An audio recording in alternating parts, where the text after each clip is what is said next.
Kanalıma hoş geldiniz. Bugün sizlere orkide bakımına dair çok önemli püf noktalardan bahsedeceğim. Eğer orkideleriniz bir türlü çiçek dalı çıkarmıyorsa ya da çiçek sayısı az ise bu tarz orkideleri çiçeklendirebilmek için neler yapabileceğimizi sizlerle paylaşacağım. Ve ikinci olarak eğer orkidelerinizin yaprakları hasta ise, bir böcek varsa ya da orkidenizin kökleri çürüdüyse bu tarz orkideleri yeniden nasıl kurtarabiliriz? Birazdan sizlere anlatacağım. Tüm püf noktalarıyla orkidelerinizi kurtarabilir. Kış ayına bol bol çiçekli girebilirsiniz. Orkidelerde böceklenme ve hastalık problemleri varsa bunun için sarımsak kullanabilirsiniz.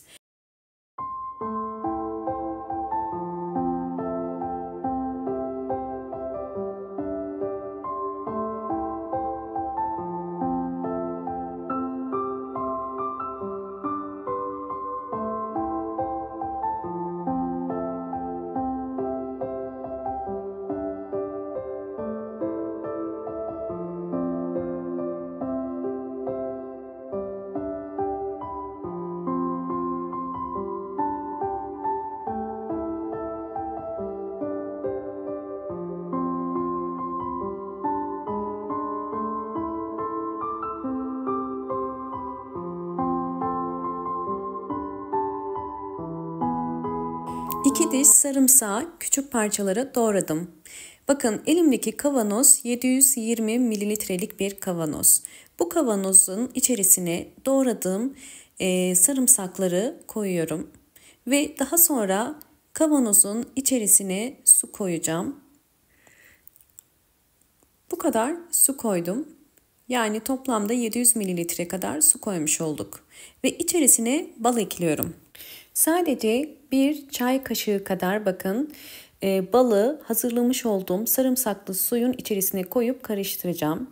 Özellikle bal prebiyotiktir ve içerisinde birçok B vitamini ve mineraller vardır. Sarımsak ile birleştiği zaman güçlü bir antioksidan olur ve özellikle orkidelerinizde kök çürümeleri, hastalık ve böceklerin önüne geçerek sağlıklı yaprakların ve sağlıklı köklerin çıkmasına yardımcı olur.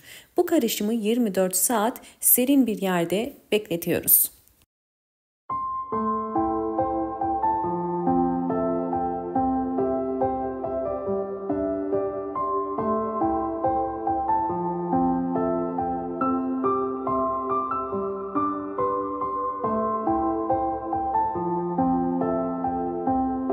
Elimdeki borcam bakın 600 milimlik sadece bu karışımdan koydum. Bunu 1 litreye tamamlayacağım. Yani üzerine 400 mililitrelik suda koyuyorum. Hazırladığım bu karışımı bir püskürtme kabının içerisine biraz ekliyorum. Çünkü iki farklı yöntemiyle kullanacağım. Bir, orkidedeki yaprak hastalıkları için. İkincisi ise sıvı bitki besini olarak vereceğim. Hemen birinci yöntemimizden geçelim. Bu karışımı özellikle hastalıklı orkidelerinize vermenizi tavsiye ederim. Tabii ki sağlıklı orkidelere de verebilirsiniz. Bakın orkidelerde bu tarz yaprak hastalıkları çok sık karşılaştığımız bir hastalık ve çok bulaşıcıdır. Diğer orkidelere de geçer. Eğer orkidenizde bu tarz yaprak hastalıkları varsa mutlaka orkidenizi diğer çiçeklerden uzaklaştırmanız ve hemen bunu tedavi etmeniz gerekiyor.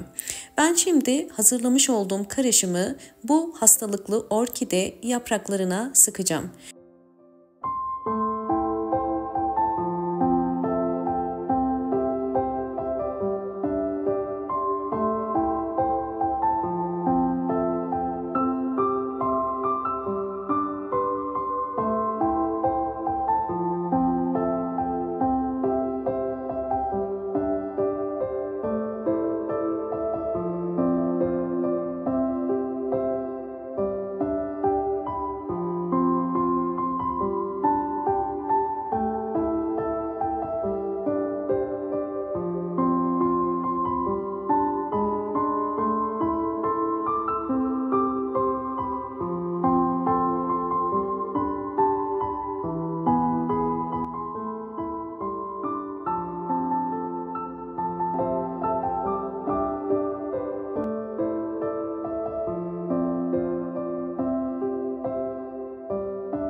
Evet, bakın elimde bu şekilde hiçbir yaprağı olmayan bir orkide var.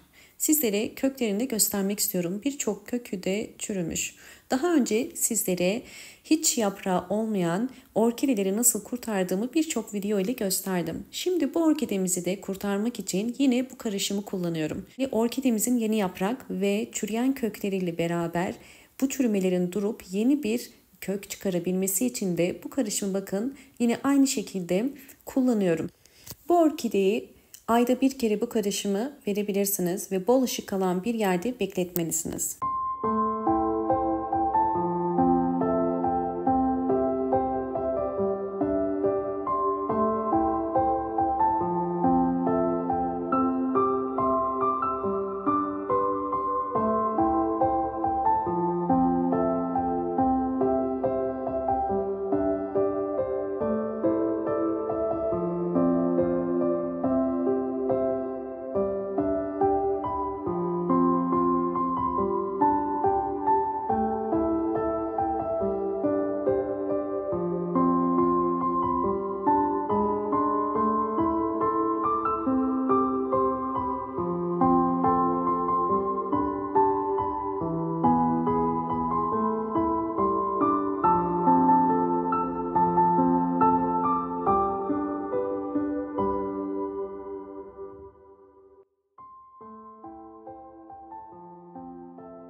Üçüncü metot olarak özellikle çiçek açmayan orkidelerde yeniden çiçek açabilmesi için ayda bir kere 5 yemek kaşığı kadar her bir saksıya bu karışımdan veriyoruz.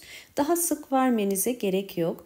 Ayda bir kere vermeniz bol bol çiçek açmasına yardımcı olur. Ve bu orkidelerimin aylar içerisindeki gelişimlerini sizlerle paylaşacağım.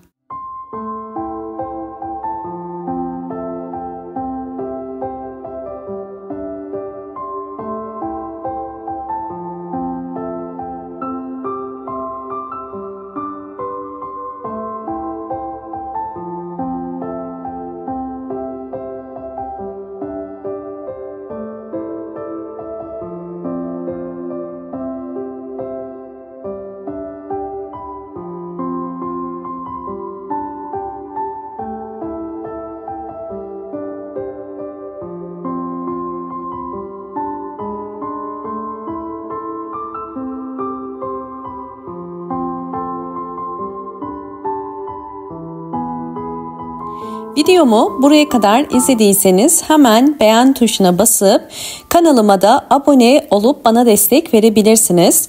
Ve videolarımı sevdiklerinize paylaşarak daha fazla kişiye ulaşmasına da yardımcı olabilirsiniz. Hoşça kalın, sağlıkla kalın.